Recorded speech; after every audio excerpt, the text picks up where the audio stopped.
What is up, everybody? Welcome to another Inside Gaming live stream. My name is Evan Campbell, aka Evan the Terrible, Evan the Burrito Eater. Evan, God. hi, how's it going? I'm here with Zach, of course. What's up, Zach?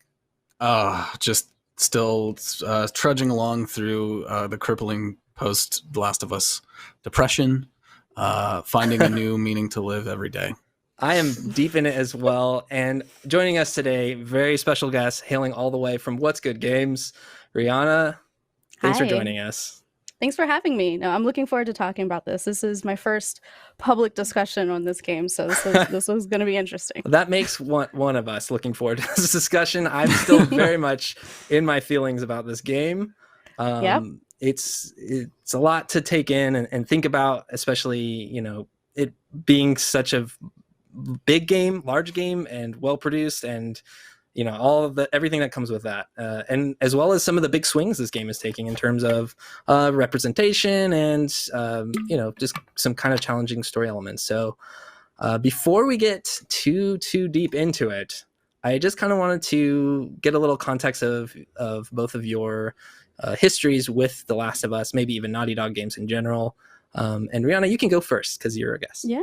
Yeah. So I did not play through The Last of Us 1, but I watched a playthrough of the whole game. And I had not played any other Naughty Dog games until the Uncharted collection came out recently for PS4. So I'm a bit of a Naughty Dog newbie, and this is the first time that I've played through an entire game from them. Oh, wow. I can't. This is very exciting for me. Wow, because maybe one of the few, as Zach put it earlier, critiques I have of this game. Well, actually, there's a lot.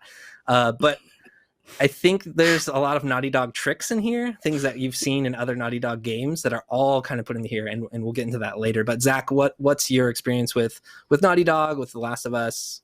Quite the opposite. I'm a lifelong Naughty Dog fan. I should say right off the top, I'm being paid an exorbitant amount by Neil Druckmann himself to talk so positively about this. No, but I've been playing Naughty Dog games since like the first Crash Bandicoot was like a seminal game to me as a very young child. Growing up, I think the PlayStation was the first console that I had like in earnest that I was like really into. And I've played every Naughty Dog game that I can think of besides Lost Legacy, and specifically the first Last of Us is a very important game to me. I think it's one of the probably my game of the console generation, last generation. So yeah, I come in this quite a Naughty Dog oldie. Yeah. Sure. Yeah. It's about the same for me. I've played pretty much every Naughty Dog game except, I guess, like Way of the Warrior and whatever, maybe some Crash Bandicoot stuff, but I mean, that's not really in contention here, right? And yeah, I generally really love those games. I think Uncharted 2 is probably like my favorite game of all time, or at least in the top 5. Just in terms of what they were able to do with story and kind of, and now Riana, as you've seen their kind of approach to cinematic games in general. I don't know if that's a term, but I'm just throwing that out there. Okay, so before we get into The Last of Us 2, I just wanted to say, and for whoever who needs to hear this, right? Like, this is a safe space. It's a spoiler cast. So if you're spoiler averse, it's not a safe space for you, but mostly it's a safe space. And I just want to say it's okay to be critical of something and also really, really, really like it, which is often the case with like works like this that kind of swing for the fences and try to have like a deeper emotional meaning or like complex story. And nothing is ever like black and white, right? Like, so just know that. It's also totally okay to not to like something that everyone else likes, and vice versa. So if you're out there like sending threats to people because they have a different opinion than you, just stop. You're gonna get the ban hammer so fast in here. Don't even sweat it. So with the gust of 1,000 winds, Evan will scream and tear down these halls and put you in your place. Yeah. Right. And yeah, we're kind of just here to explore different opinions anyway. So everyone be cool. Feel free to say what you're thinking, and we'll work through it together as a group and try to be very open about that. Okay. With that said, when we left off in The Last of Us, the first game, which is still a thing that's talked about to this day, is at the end, and I think Rihanna, your perspective here is going to be really, really interesting. Because at the end of that first game, basically Joel makes a big decision, and he decides to prevent Ellie from becoming the savior of humanity. I guess in some ways, it's a weird way to put it, but essentially, Ellie has the cure. The Fireflies, basically, Joel delivers her to the Fireflies, and they're going to operate on her to develop a cure, but it's going to kill her. Joel stops everything, basically murders everybody on his way out the door, and that's kind of where the game ends, and he lies to her about it. So my question to, I guess, just Zach, and then we can talk about, Rihanna, your experience, but were you sound with that decision? Were you how did it affect you, and where did you land with your take on The Last of Us 1?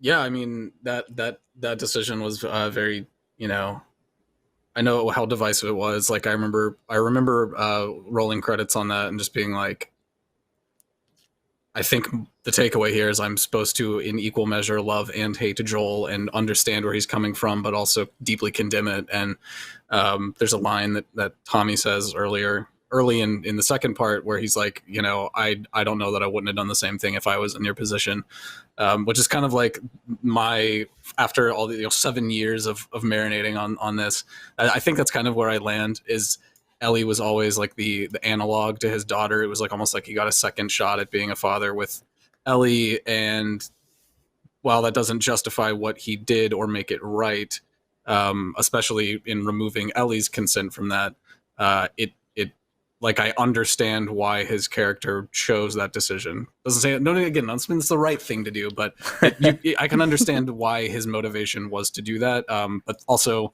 something we'll get into is this game is all about actions having consequences, and like that action had a very definite consequence. So. Yeah. So I think for me, and then Ron, I'll let you go because your experience is fairly unique. Or at least in our group of 3 people here.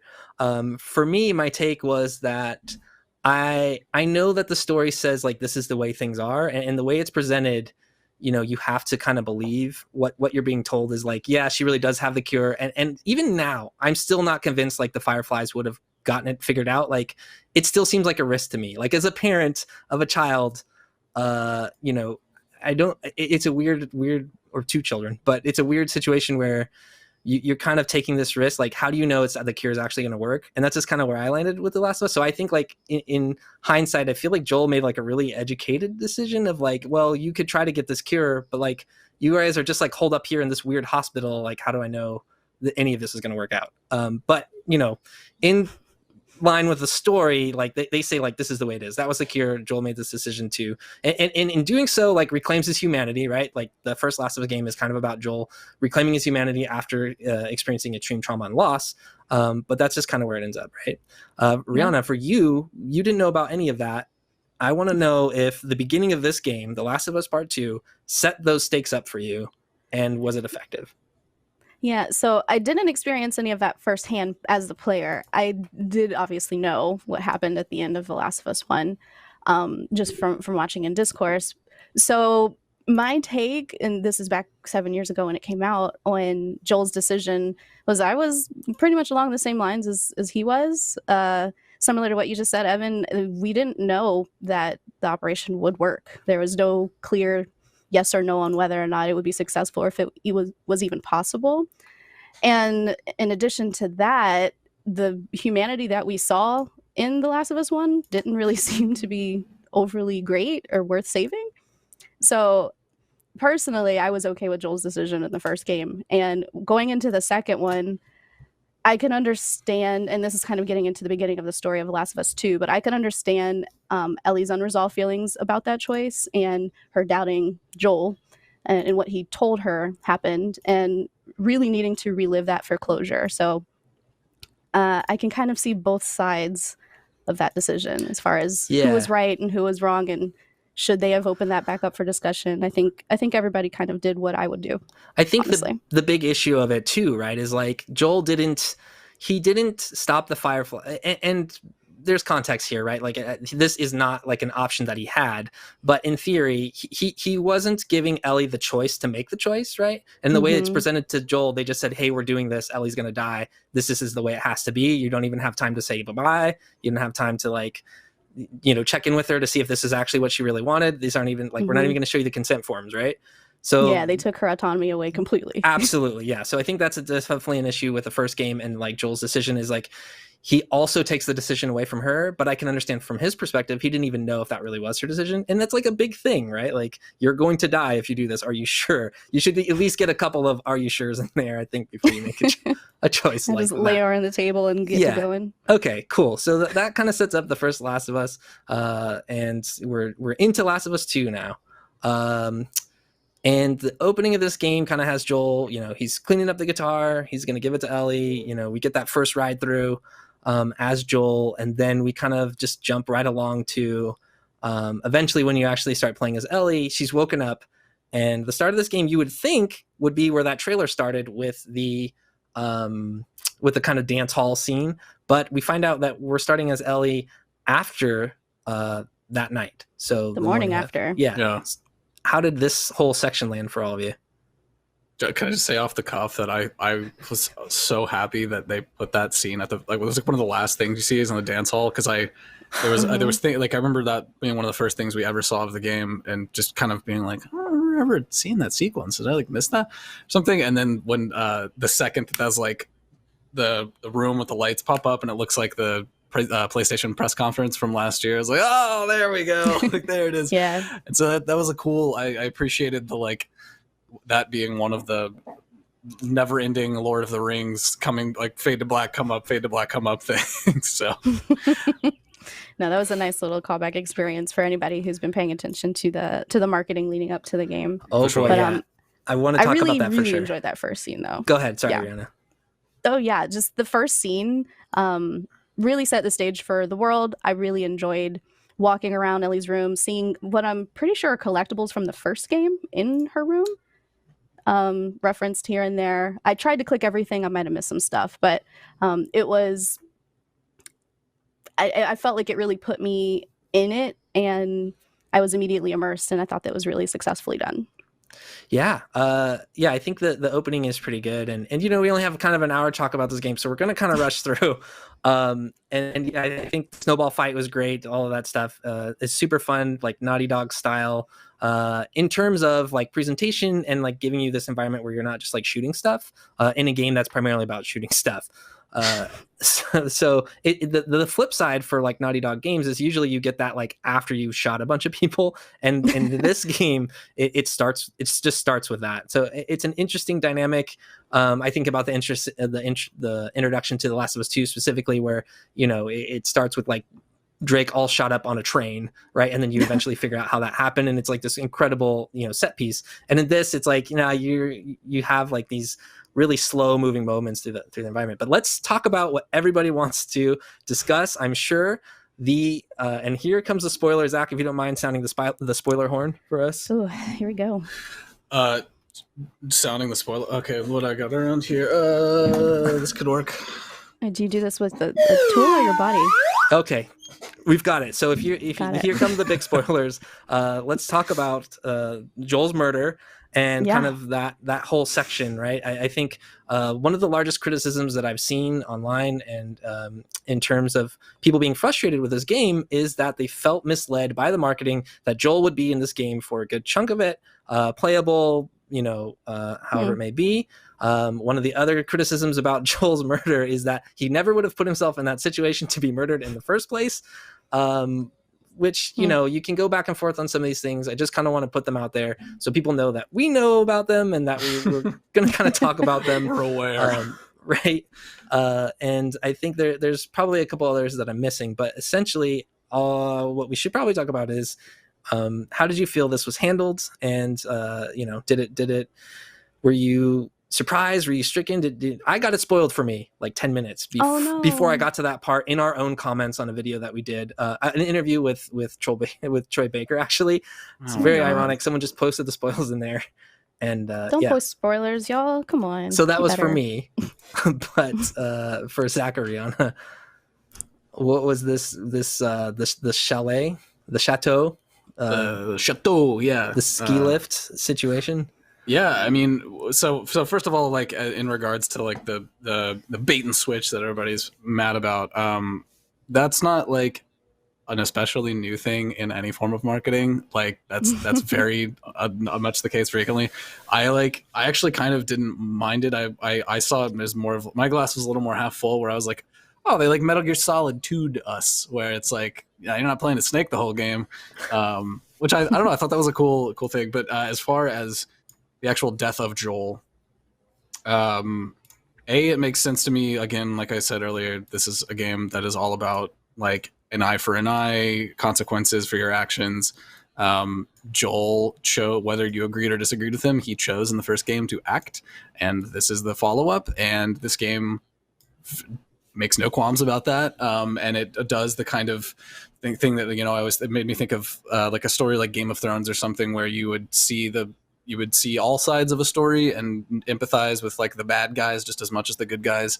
And then as far as, you know, when it comes to his actual, like how the narrative implications of his death and stuff, I remember I was one of the people when the first game ended that was like, I feel like the Joel and Ellie story is done here. Like, I feel like we could just cut this here, and I would love to see other characters, other perspectives in this world. Like, put me in a completely different part of the country or the world, and let me see how this, you know, ties in. And I think that they had to, and it seems like they really wanted to make a narrative direction towards that by introducing Abby and all of her, you know, posse. So I think like to do that successfully, they kind of had to cut ties with that first, you know, chapter of this story and start moving us on into the next one. So not surprised by it at all. Yeah, no, it made sense to do. If you having a revenge story, you need somebody to be mad about, right? So I didn't have any issue with that. As far as like people expecting to play as a certain character for a certain amount of time in a game based on marketing, as you said, Zach, sorry, you're going to get disappointed a lot. Yeah. It's just the way media is in general. They're going to try to get you excited about it, so you get into it, and then you get what you get. So just deal with it. As far as whether or not I think it made sense story-wise, I don't know if it made sense for the Wolves to send that many resources after one guy who isn't doing anything anymore. I believe that was my major issue with it. I believe it was like a rogue situation, or it was like approved, sort of. I think it was like I'm not gonna like give you resources for this, but like go do what you gotta do and just be back. And then Abby got in a bunch of trouble after, right? I can't imagine any general being like, yeah, sure, all my best troops, go for it. Yeah, totally. It's not to gain resources or to secure any land or do anything that we need. It's just because you're mad still. Like, that didn't make any sense to me. But again, it's a story. I think that's going to do stuff like that. That's really well said, Rihanna. Like, it's a story, and I think that's what you're dealing with in terms of. And I also see, you know, even in our chat here, like people talking about the disrespects done to Joel. Like, I don't think there's a respectful way to get murdered. But let's kind of talk about it a little bit. I think. The big swing here that Naughty Dog took is like they killed everybody's favorite boy. Like they did it. They just immediately removed the plot armor, and then say, can we make a game where we do this, right? Like, can we make a game where we destroy like one of the most like valuable things to them in a monetary sense, right? Because Joel's going to sell boxes of games. He's on the cover of games. On Last of Us, he's a well-known character. People love him, right? And yeah, I remember like in Walking Dead, when one of those characters was killed in a similar fashion, there was a lot of outrage about it too. But I think I can see that, and I can see why people are frustrated. But I think if you kind of try to give the writers of this game the benefit of the doubt and kind of try to see where it goes, it kind of makes a little more sense. But yeah, like nobody wants to see their favorite character get murdered, and definitely not in the way that he was. Right. I mean, yeah, in this Game of Thrones and Walking Dead world, like this is just what we're going to see more and more in storytelling. Like they're going to kill our favorites off all the time. My heart is not ready. And and people, I think a lot, you know, like we were hinting at, a lot of the outrage about this particular narrative choice is like, no, Joel should, like, people, it's almost like people expect that he should have gone out in like a blaze of glory with like bullets, and I'm like no, like this is like a world that has been from the first moment of this game has been established as brutal and oppressive and like very unforgiving, and it makes narrative sense that like Joel would go out in a very unceremonious, grisly fashion. And then also like it's okay to, like, I want to echo you, Evan, like it's okay to be mad or upset about a character you love, your favorite character perhaps, dying, especially in a horrific way like that, or an unceremonious way. But like that's the point. Like that is the point of writing it that way, is because this is a revenge plot. And Ellie, like if you think you're mad that Joel's dead, like imagine how Ellie feels like watching it in person. So like I think that maybe my advice to a lot of people that are really upset about this game, and again, you don't have to like this game. We're not like saying like, well, you're like dumb if you don't like it.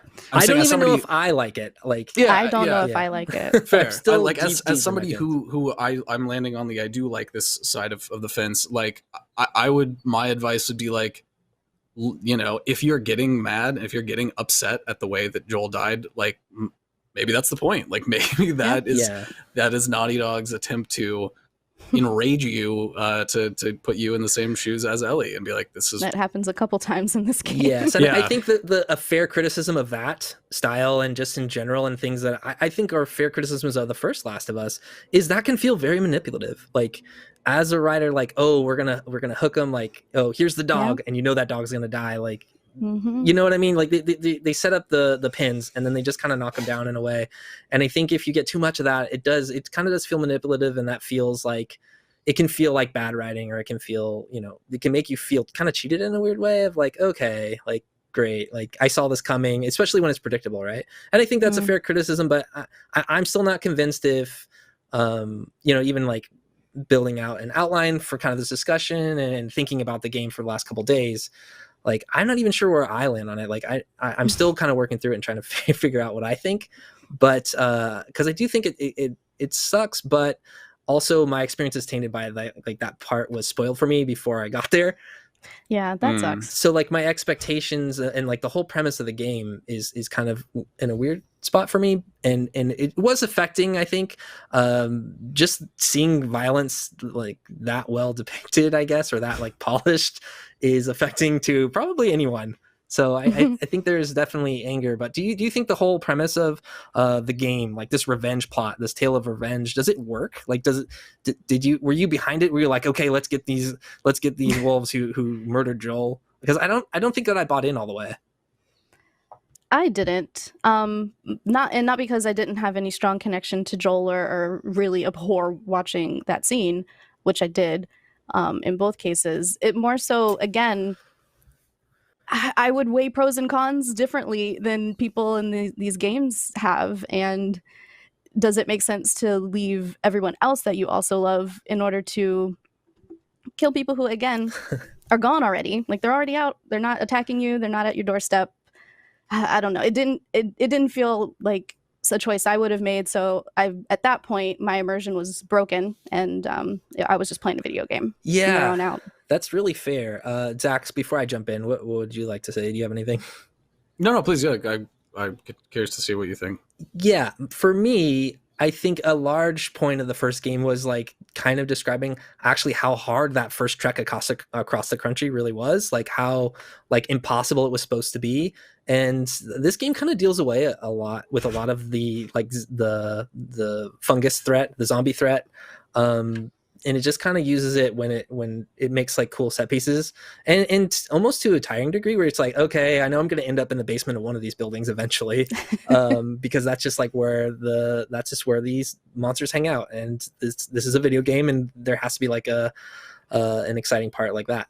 I mean, don't take that the wrong way. I'm not like negative on the gameplay stuff. I love different parts of this game. I think the Ground Zero stuff, which we'll get to in a little bit, is some of the coolest like horror game I've played in a long time. Like it's like reminded me of playing old Resident Evil games, and it was super cool. But yeah, so I didn't particularly buy into the revenge story, especially how ham-fisted this theme of like revenge is bad, an eye for an eye makes the world go blind. You get it? Like, don't you see? Like, look at all this, you know. And I'm getting ahead of ourselves, but like time and time again, Ellie makes the choice to put herself and her friends in danger to go on this revenge quest and doesn't learn a lesson, and doesn't like grow as a character all the way through to the like almost the very end of the game, right? Sorry, go ahead, Zach.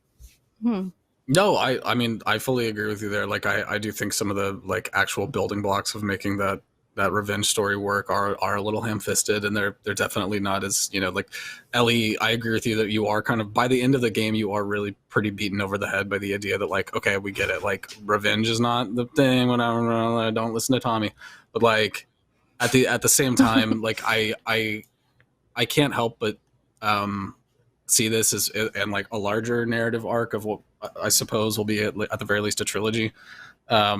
And man, like I don't know, like like if like now here, like this seems like a very organic place to tell that part of the narrative. I mean, like Ellie, by the end of the game, again, I don't want to get too ahead of us, but by the end of the game, when you're basically having to fight Ellie, like I thought that was really effective, because I was mad at Ellie for a lot of this. I was really frustrated for her choices to continue going after Abby, for her choices to continue putting her friends and loved ones in danger, frankly being very selfish. And like there's a one of the moments in the game that really landed for me. I thought was really effective was when Tommy, her, and Jesse and Dina are in the theater, and they're like, look, like, we got to go back. Dina's going to give birth. Like she's getting real pregnant, and like we Right. need to just like give up on this Abby revenge quest you're on and go back. Like, is that okay with you? And Ellie just kind of has this moment of like, as she says, it'll have to be.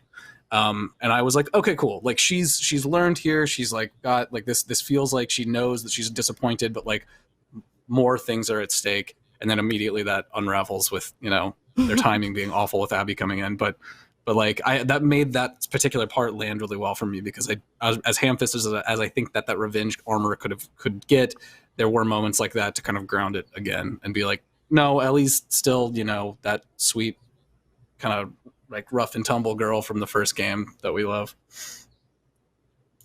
Yeah, totally. I think that's all pretty fair. I think, yeah, let's jump into that stuff, because I think that's the other part of this game that really kind of breaks the mold. Of course, you go on this revenge plot and you kind of get through a lot of the targets, a lot of the people that you want to exact your revenge on. And then Naughty Dog again takes a swing here, flips the script. You play through those first 3 days of being in Seattle, and then you play as Abby during those 3 days of being in Seattle. Do the Abby segments, did that work for you? Like, for me, sorry, I know I keep asking that question, but for me, the being able to play as Abby again seems like a little bit manipulative. It's like, okay, I see what you're doing here. You want me to empathize with this character who you've like instantly villainized in the worst possible way. It's going to be really hard to make like any kind of alternate first impression. So I'm curious what you to think about that decision to like play as Abby for probably longer than half the game. Yeah. Yeah, And she definitely. kind of gets like all the best set pieces and some really cool levels, like that Ground Zero stuff, the skyscraper stuff, all that stuff is great. Ooh, I think skyscraper. Ooh. yeah, and Abby as a character is I think really interesting, and people are mad. I think that they probably think that she didn't get a lot of justice, but like pretty much all of her friends are murdered, love interest murdered. It's bad. Sorry, I'm rambling. Please, somebody save me. Rihanna, go for it. Yeah, my initial reaction playing as Abby was, I hate this, I don't like her, I don't want to do this. So I put the game down for a while when that happened, because I quite honestly just wasn't interested in seeing her side of the story. And again, kind of going back to what you were saying before, Evan, it felt really manipulative to force me through that. And I played through all of it very differently than I played through the first half with Ellie. I actually went mostly stealth with Ellie and mostly loud with Abby, because I didn't want her to be treated so preciously. I didn't care if she got killed a bunch of times.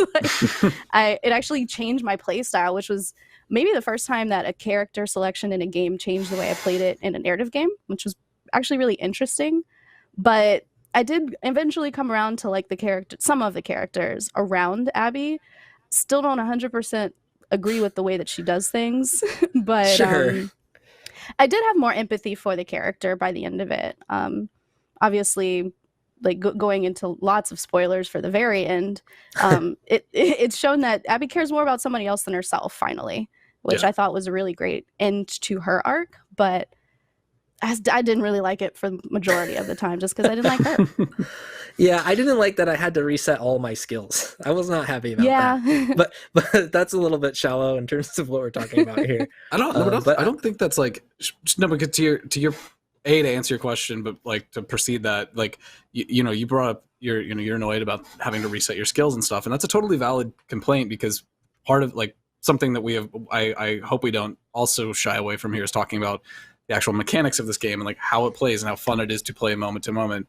And that was a big bummer for me, was this feeling of, okay, I'm building Ellie up, and then I like swoop over to Abby, and then I like when you start collecting the pills as Abby, you're like, oh, like I see there's only 2 columns. This is cute. This is gonna be a short little like 45-hour long section, and we'll upgrade some of Abby's cool skills, and then we'll swap back over to Ellie and like continue on.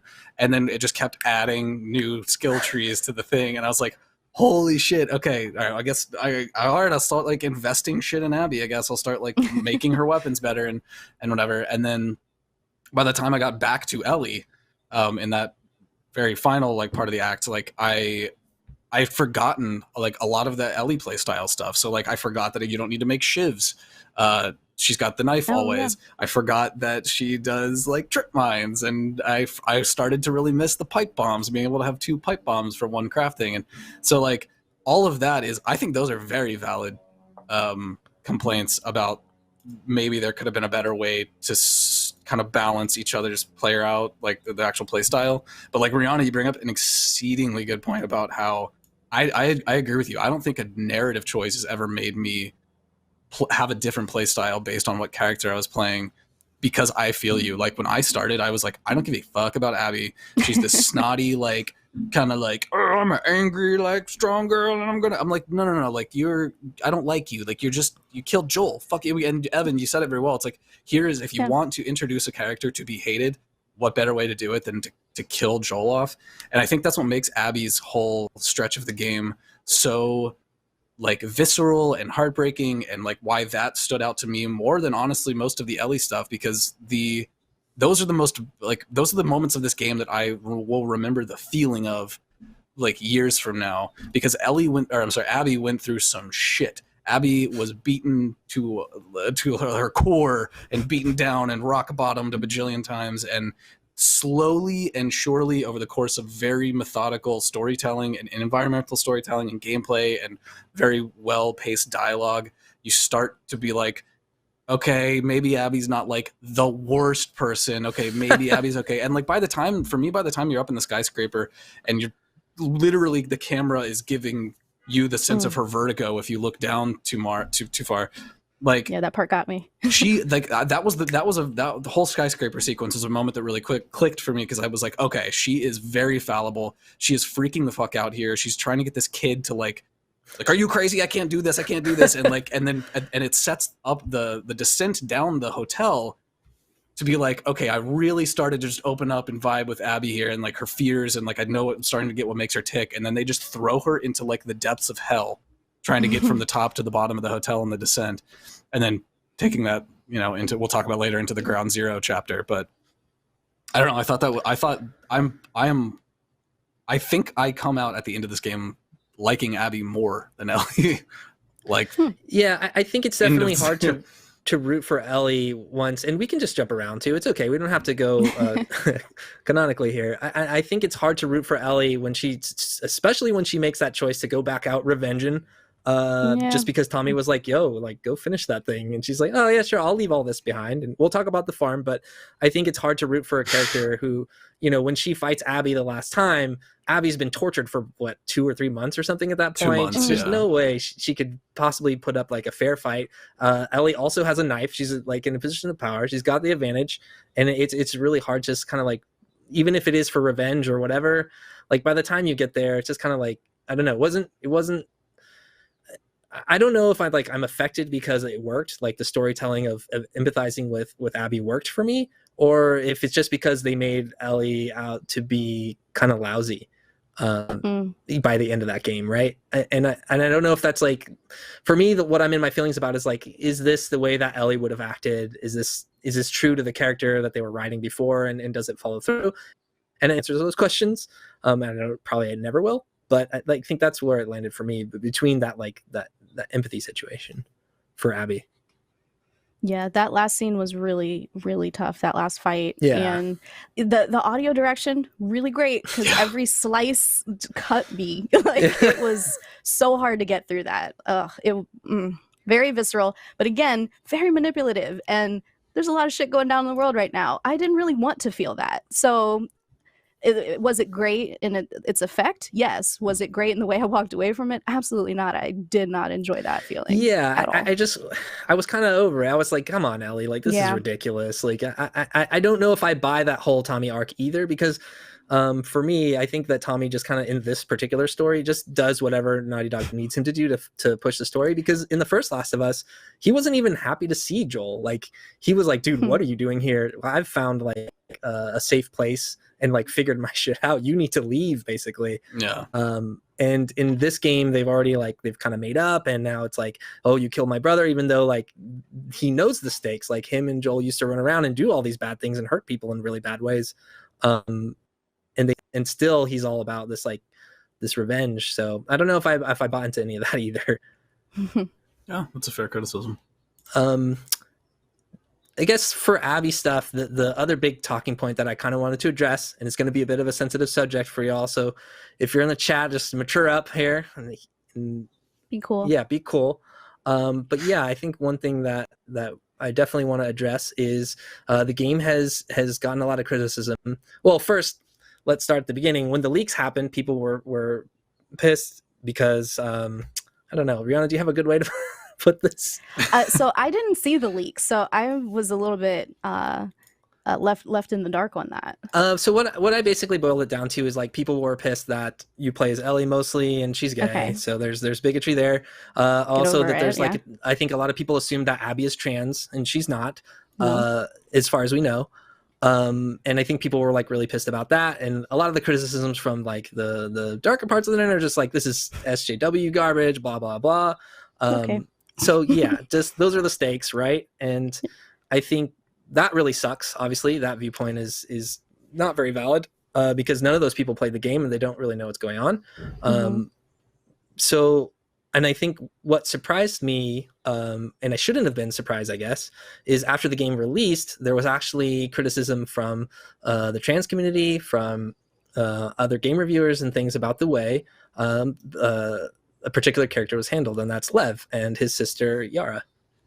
Yeah, so full disclosure, I was given a preview copy from Sony to play the game, and also disclosure on the other side, I am a contractor at Xbox, so I have my own opinions. They have nothing to do with how I come across games or where I work. This is me as a person who is trying very hard to be educated in all spaces where people are in the minority and where they are facing undue criticism and undue like discrimination, and where they are not safe because of who they are. I take that shit very seriously. And I had a very big problem with not only the dead naming of Lev as a plot device, and violently so in a lot of different places, but the entire arc. Lev had less of a personality and was more fridged, to use a term from comic books. And that bothered me a lot, to the point where I had trouble even finishing that section of the game. And if you don't know, fridge is a term that refers to basically, I'm trying to think of the best way to explain it, but essentially a significant other, usually a woman, is murdered or used as like a plot device to give the main character, usually a man, something to revenge or strive for. It's like a major motivating factor. And early on, Last of Us 2 was actually criticized, saying like in the trailers with the bait and switch, one of the things that a lot of people are mad about is that they got criticism because the idea was that Dina was going to get fridged, right? Yeah. Ellie was calling out Dina's name when she was going up to the mansion where Joel was killed. They swapped out the character models, right? Like where Joel was saying like, "Hey, you thought I was going to let you do this alone." They switched it out with Jesse, right?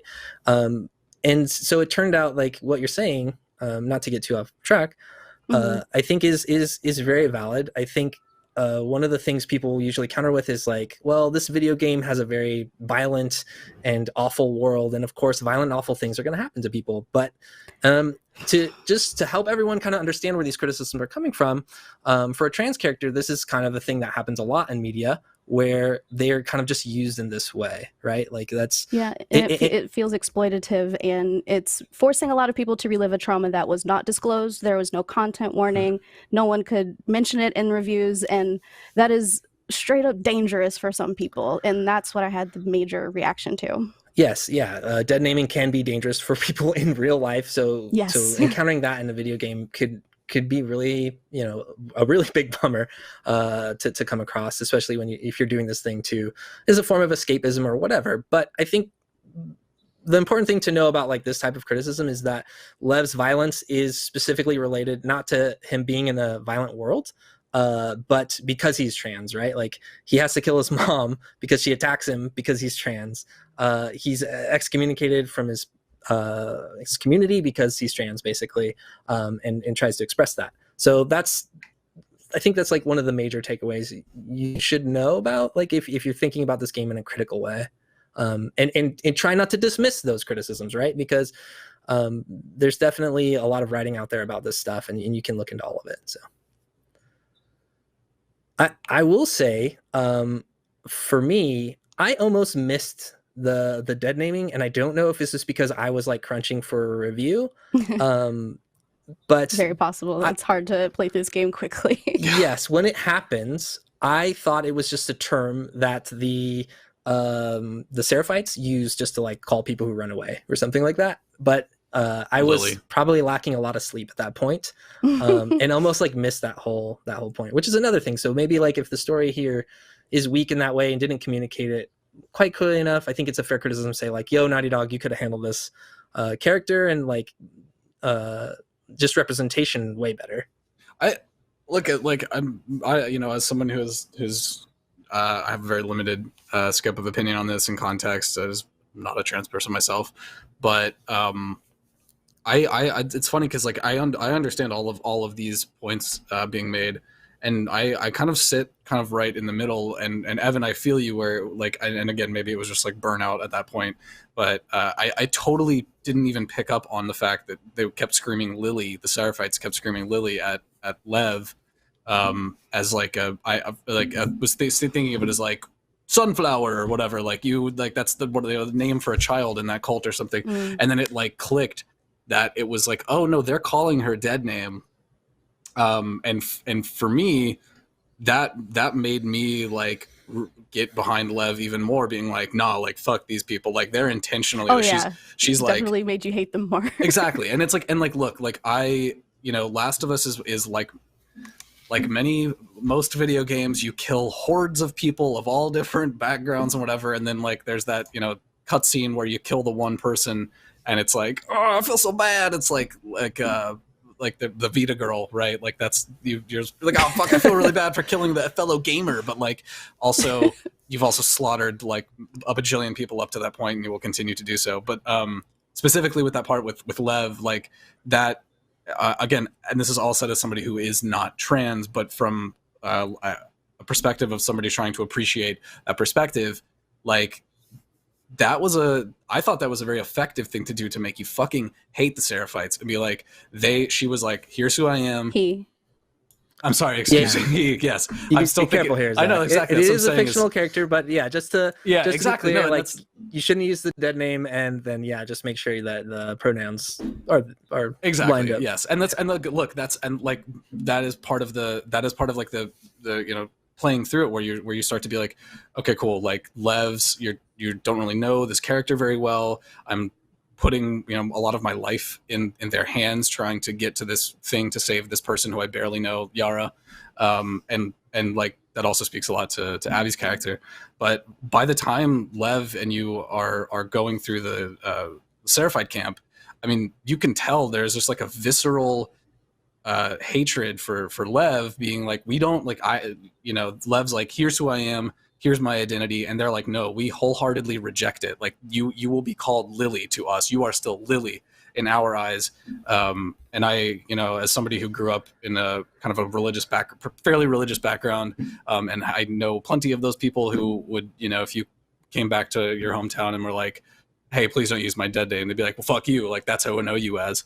I thought that was a very effective way to give you some motivation to be like, all right, fuck these Seraphites, let's go. Like, and it made me appreciate the struggle that Lev clearly went through for her making his own choice to put himself back in that, to voluntarily go to the island and say, I'm going to take care of the situation. I thought that lends a lot to the bravery of that character. I definitely liked Lev as a character for standing up for himself, for establishing himself, and then ultimately for acting on his love of his mother. He tried.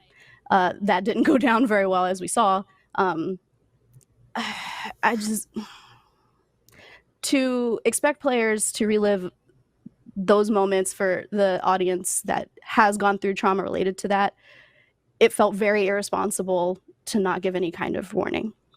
And that's all I think about it. Yeah, and it's like a thing that especially Naughty Dog, I think, would struggle with and have a really large blind spot for, because their whole thing is about being immersive, and they're not going to, like, I don't know. There's a lot of discussion to be had about like how those type of warnings are surfaced and how to do that, right? Because nobody's really doing that. So yeah, and I don't think Naughty Dog is the studio to like figure it out, because they don't ever, even though their games do tend to break immersion a lot with like what you're doing in the game and what's happening in the story, their goal is to not do that, right? So yeah, that part sucks. Yeah. I mean, write your story, just sure, totally. I don't disagree. Let's move on to, I guess we're getting close to the end here, so I guess we better move on to the whole Santa Barbara section. Yeah. Oh, sure. Riana, I know this is on stream, but if you could just refresh your vMix, that would be great. And I will set us up for talking about Santa Barbara, in which is really funny to me. I lived there for 5 years. When they said it in game, when Owen, I think, says he's going to Santa Barbara, I almost laughed out loud. Because that was that's just like that's like where I went to college. So it was really cool for me to see post-apocalyptic Santa Barbara. And actually the character who's like one of the lead Rattler dudes is like a famous Santa Barbara actor, I think. I forget his name, but he's usually like plays a biker gang or some other thing. So that's that section. Where, sorry, I'm kind of just draining on. Zach, when you got to Santa Barbara, were you surprised? Were you excited? I mean, Santa Barbara was used as this kind of thing. I never, it was mentioned and referenced a lot mostly during Abby's sequences in the game, and I never thought we would actually go there. So even when Joel was like, Tommy comes to the house and is like, hey, here's a map, I found out where Abby is, like, let's go.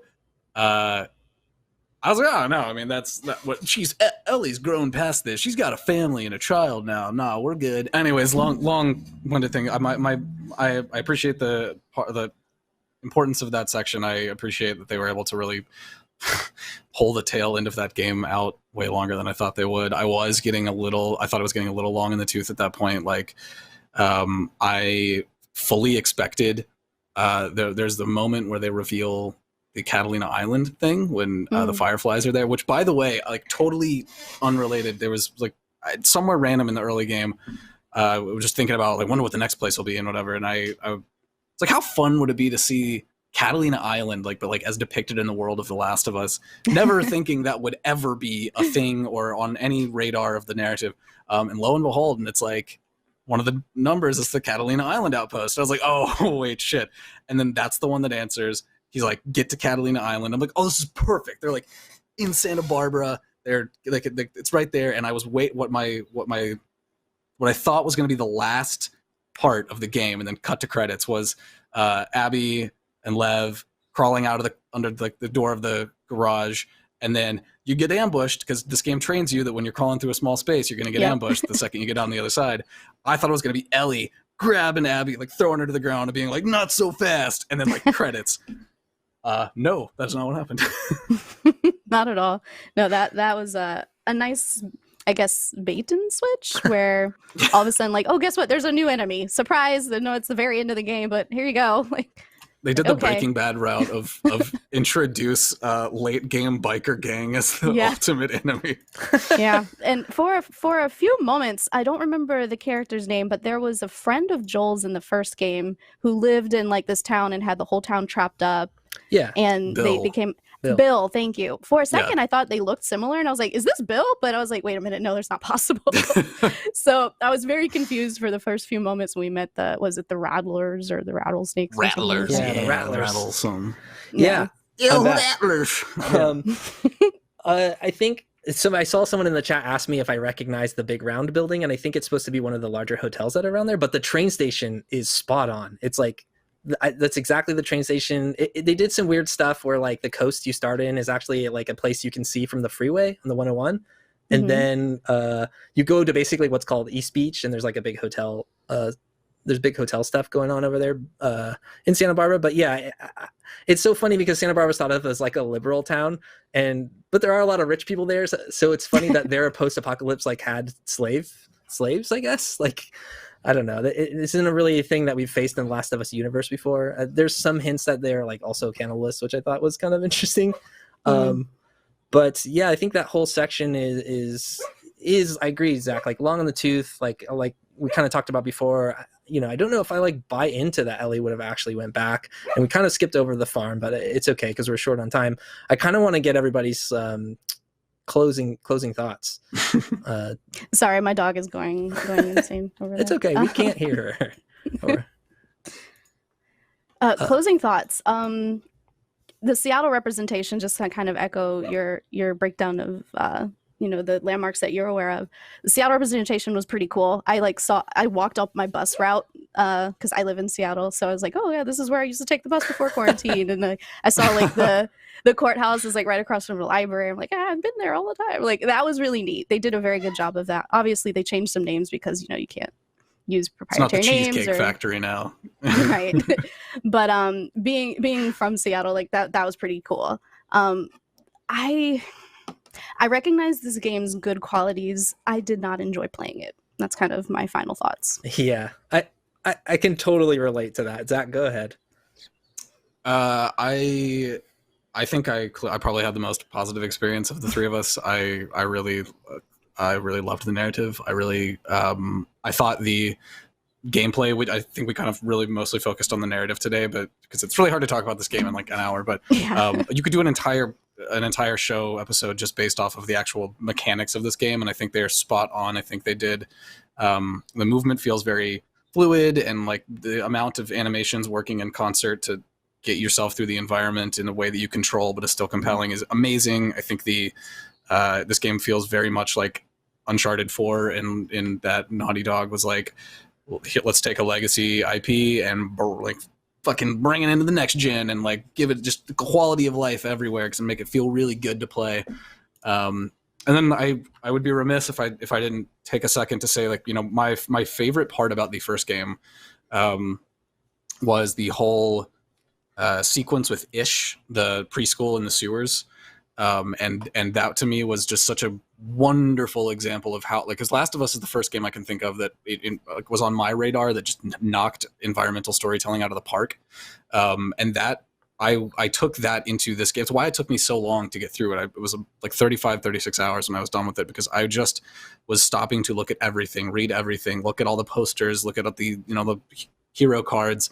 And so for me, the legacy thing about Last of Us that makes that game so impactful to me ultimately comes down to the gameplay and the narrative that I form about these characters myself around the gameplay and the way that they handle themselves. And so that 2-ish hours stretch where you're ascending the skyscraper, descending through the hotel, and then eventually down into the basement of the hospital was some of the most difficult, brutal, just oppressive, just not like it was unpleasant. That whole thing was just like I was done with that. I was like, fuck this. Like one of my notes on my note thing was like, fuck this. I gotta take a break. Times. Like, this is ridiculous. Yeah. And it made me, I'm like, my love for Abby is stronger for it, for sure. But that 2 hours specifically, I really want to call out how impressed I am for because I loved this game. I don't that specific section makes me want to not replay this game for a very long time, That because it was brutal. It was, and Evan, you hit the nail on the head. It was like I got a lot of survival horror from that section, a lot of like Silent Hill vibes, a lot of Resident Evil vibes. So it's very, this game knocks your ass down quite a few pegs. Yeah, I think I'll kind of wrap it up by saying I think I'm probably somewhere between the two of you. I really liked that Ground Zero section. I think tacking on to Rihanna's point, like this game has just incredible performances and like these incredible kind of set pieces and moments, but I'm not sure if like the way the entire framing of everything and the way it's put together is like something that I actually enjoyed or like would even consider a great story. I recognize it for being like out of the box and a little bit creative and complex, but I don't know if that's something that we just instantly stamp a good stamp on because it does have those elements.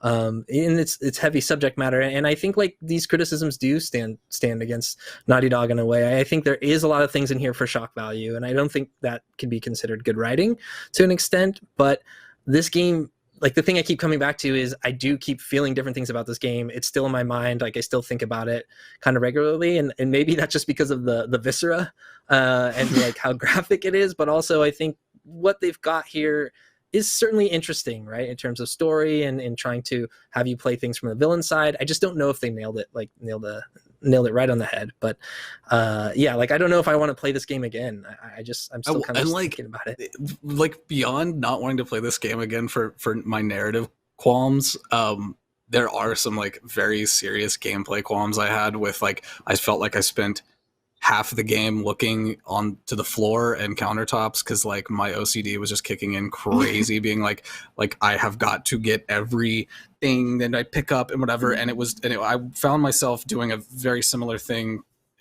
throughout the whole game where I would like enter an area and run the perimeter and then kind of like hug every counter and open every filing cabinet. And I really felt, like if I knew I was like just leaving a whole area unexplored to the point where sometimes it was exhausting and kind of like overbearing, that wasn't like, I didn't feel like I was exploring this area to get more knowledge about the area. And then it was because like, I don't know, there might be a water bottle over there.